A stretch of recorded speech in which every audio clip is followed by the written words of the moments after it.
ভারত ম্যাচের আগে অনুশীলনে চোট পেয়েছে লিটন দাস। ব্যাটিং অনুশীলনের সময় চোট পাওয়ার পর ব্যাটিং করতে দেখা যায়নি বাংলাদেশ দলের অধিনায়ককে।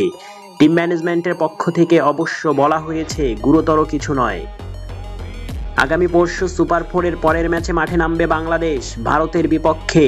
পরদিনেই মাঠে নামবে আবার পাকিস্তানের বিপক্ষে। টানা 2 ম্যাচ ধকল কাটাতে আজই শেষবার অনুশীলন করেছে বাংলাদেশ দলের খেলোয়াড়রা। শুরুতে দলের ক্রিকেটাররা ফিল্ডিং অনুশীলন করেন, তখন দলের সঙ্গে ছিলেন লিটন। পরে ব্যাটিংয়ের সময় পাঁজরে চোট পান। মাঠে তখন দেখা যায় দলের ফিজিও বাইজুদুল ইসলাম ও প্রধান চিকিৎসক দেবাশিস চৌধুরীকে।